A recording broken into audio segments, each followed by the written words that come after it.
Mylavaram sitting MLA వసంత కృష్ణ ప్రసాద్ టీడీపీలో చేరడం పట్ల మనతో ప్రస్తుతం స్పందించడానికి మైలవరంకి సంబంధించిన వైఎస్ఆర్సీపీ నాయకులు ఉన్నారు. వారి మాటలను తెలుసుకునే ప్రయత్నం చేద్దాం. నమస్తే సార్. సార్ చెప్పండి, మొన్నటి వరకు వైఎస్ఆర్సీపీలో ఉన్నారు సిట్టింగ్ ఎమ్మెల్యే, అదేవిధంగా జగన్మోహన్ రెడ్డి గారి ఆశీస్సులతో ఈరోజు ఎమ్మెల్యే ఉన్నటువంటి వ్యక్తి టీడీపీ పార్టీలో చేరారు. వసంత కృష్ణ ప్రసాద్ టీడీపీలో చేరకపోయి మీరేం చెప్పారు? ఏమంటే ఇప్పుడు వసంత కృష్ణ ప్రసాద్ అనే వ్యక్తి ఏ అండగా గొడుగు పట్టే వ్యక్తి.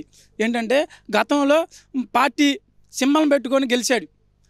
అదే పార్టీలో ఉన్న మా నాయకుడిని తిడుతున్నాడు ఈ రోజున.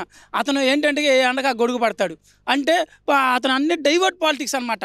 వసంత కృష్ణ ప్రసాద్ అనే వ్యక్తి డైవర్ట్ పాలిటిక్స్ చేస్తున్నాడు.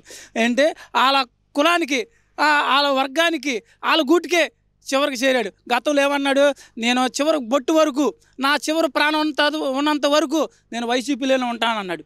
ఈ రోజున అవాకు శువాకులు పేలుస్తున్నాడు. ఇదే రోజున నిన్న హైదరాబాద్ వెళ్ళి చంద్రబాబు సమక్షంలో చేరాడు. అయా వసంత గారు, నీకు సిగ్గుందని నేను అడుగుతా ఉన్నా. నువ్వు మైలారంలో ఎంత అక్రమాలు చేశావో, ఎన్ని దందాలు చేశావో, నువ్వు ఎంతమందిని మోసం చేశావో మైలారం ప్రజలు నీకోసం ఎదురు చూస్తున్నారు. అదెందుకు, నాకు నువ్వు ఎంత నమ్మద్రోహం చేశావు. నువ్వు నన్ను పార్టీలోకి పిలిచావు, నేను పార్టీలోకి వచ్చి అనేకమైన సేవా కార్యక్రమం చేశాను, అనేక రీతిలుగా నేను జగనన్న కోసం కట్టుబడి ఉన్నాను. కానీ నువ్వు నాకు నమ్మద్రోహం చేశావు, వర్కులు ఇచ్చావు, అనేక రకమైన వర్కులు ఇచ్చి నువ్వు నన్ను ఇబ్బంది పెట్టావు. ఆఖరికి మా అబ్బాయికి చనిపోవడం కారణం కూడా నువ్వని పోలీసు వారు కూడా చెప్పారు. రాజకీయంలో నువ్వు ఇటువంటి నమ్మద్రోహి రాజకీయంలో ఉంటాడా అని నేను ఇప్పుడు ప్రశ్నిస్తూ ఉన్నా.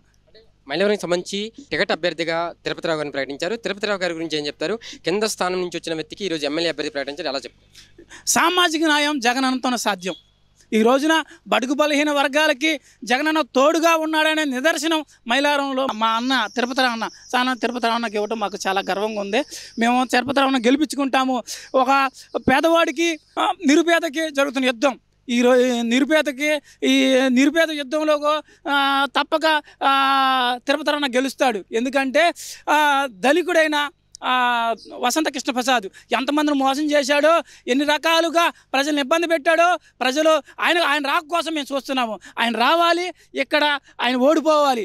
ఈ పెత్తందారి వ్యవస్థ నిజంగా ఆ వ్యవస్థ నుంచి నిరుపేదలకి న్యాయం జరుగుతుందని తప్పక ఈ రానున్న ఎన్నికల్లో మైలారం వైసీపీ జెండా ఎగరేస్తామని తప్పక చెబుతామన్నమాట. టీడీపీ జనసేన కూటమి భాగంగా 24 సీట్ల కేటాయింపు ఏం చెప్తారు?